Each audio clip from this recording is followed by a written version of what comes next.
इस्कन जो अमानिया भाव अधीन रथयात्रा बा स्नान यात्रा करुचंती ताहा संपूर्ण भाव दुर्भाग्यजनक। आमर शास्त्र एवं परंपरा अनुसार रथयात्रा आषाढ़ शुक्ल पक्ष द्वितीय तिथि एवं स्नान यात्रा ज्येष्ठ देवस्नान पूर्णिमा दिन ही अनुष्ठित हेबा दरकार। एवं आमर पुरी रे एवं भारत वर्षर विभिन्न जो माने जगन्नाथ धर्मावलंबी मंदिर अछंती समस्ते से दिन करुचंती एवं आमे इस्कन किंतु भारत रे एवं भारत बाहर मनमानी करी निज इच्छा मुताबिक सेई तिथि रे न करी अन्य तिथि रे करुथिले। तेणु आमे बहुत जो माने जगन्नाथ मंदिर प्रशासन सब पंडित माने अछंती गजपति महाराजांकर अध्यक्षतार आमे तार गोटाए व्यवस्था पत्र तैयारी कलु एवं आमे बहुत प्रमाण आमर स्कंद पुराण ब्रह्म पुराण पद्म पुराण एवं नीलाद्रि महोदय एवं ता सहित वामदेव संहिता यात्रा भागवत सबुथुरु आनिकिरी आमे देलु जे नाई एटा अशास्त्रीय जिनिस एवं ताकू आमे सबु संलग्न करिकिरी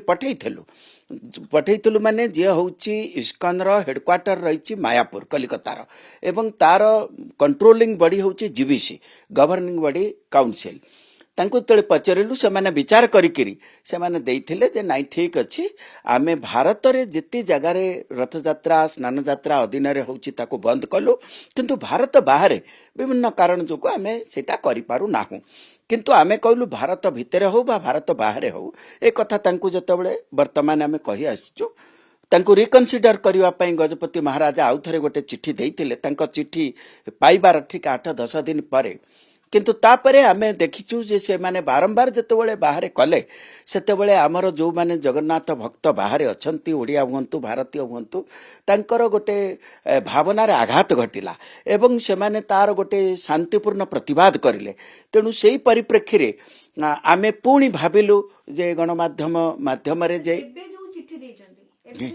से चिट्ठी रे कोन गुरुत्व रहउछ काहे के बाबूचंद जे गजपति महाराज कर चिट्ठी परे भी ए चिट्ठी रे कोन गुरुत्व अछि और से चिट्ठी रे एम्ति कोन अछि से माने बस से कथा म कहूची सेतेबेले जेतेबेले प्रतिवादर स्वर उठिला आमे सेटु आपनक माध्यम रे करिलु। एबे वर्तमान कोन हेची जो परिस्थिति रे आमे चिट्ठी देइथिलु से परिस्थितिटा बदली जाईची। परिस्थिति बदली जाईची अर्थात जे वेस्ट बेंगल रो मायापुर रे जो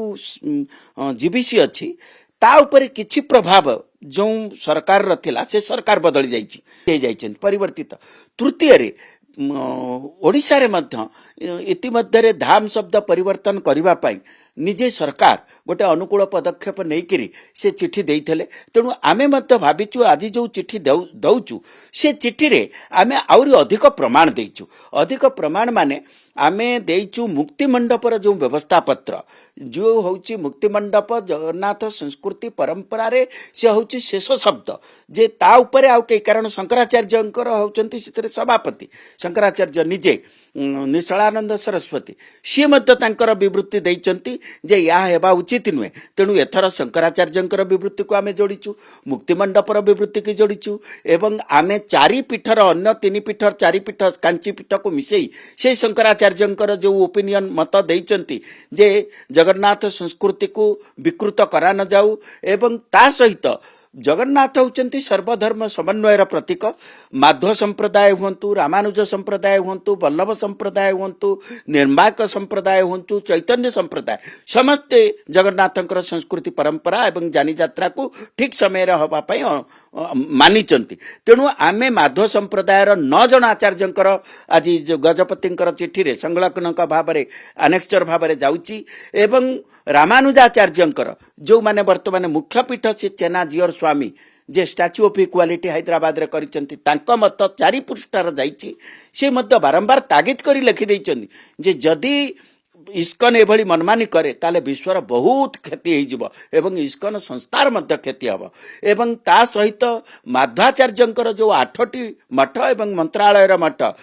से मन से देइचंती गौड़ीय वैष्णव मानकर जो सन्यासी जो माने जगन्नाथंकर भक्त एवं इस्कन जहाँ उपर निर्भर करे से माने मध्य कहते जे इस्कन एटा करूनाही एवं इस्कन आउ गोटे गोष्ठी जे कि आपणकर जोटा कि अक्षय पात्र कथा बुझुचंती बेंगालोर रे तांकर होची मुख्य कार्यालय तांकर मत मध्य आमे देइचु जे से माने आचार्य को प्रकृत रे या द्वारा अपमानित करूचंती आचार्य माने भक्ति वेदांत स्वामी को एही बळी भाबरे अधीन रथ यात्रा करिकरी तेणु ये समस्त प्रमाण परिवर्तित परिप्रेक्षी रे आमे जेतेबेले दबाको जाउचु वल्लभाचार्यंकर पीठाधिपतिंकर देइचु अन्यान्य जो विद्वान माने आगम विद्वान से माने विभिन्न जगह सेमिनार करिसंती तार मध्य आमे जो गुडाक सब प्रोसीडिंग्स रिजोल्यूशन से प्रस्ताव को मध्य आमे देइचु एवं ता सहित बेंगालोर रो जोटा पूर्ण प्रज्ञ शोध शिक्षा मंदिर जे कि होची इस्कन रो एवं माधव संप्रदाय रो गोटे रिसर्च इंस्टीट्यूट से माने मध्य स्थिर ही कहिसंती जे जगन्नाथ संप्रदाय रे जहा चलीची परंपरा रे ताही चलीबा उचित इस्कन रो या एक भ्रमात्मक पदक्षेप तेणु आमर आशा विश्वास गजपति महाराज को मु अभिनंदन जनाऊची ये समस्त तथ्य एवं तत्व को से संग्रह करिकरी निजर पत्रर संलग्नक भाव से ये चिठीटा देइचंती आउ गोटे अधिका कथा सितरे लिखिचंती जहाँकि वर्तमान पुणी प्रश्न आसीची जे से अधिक कथाटा हेउची जे ए वर्ष जो स्नान पूर्णिमा पड़ीथिला से 28 रे पड़ीथिला 29 रे पड़ीथिला तेणु एवं ए वर्ष जो रथयात्रा मध्य पड़ुची से द्वितीयटा आपणकर 15 रे पड़ुची 16 रे मध्य पड़ुची गजपति सितरे क्लियर स्पष्ट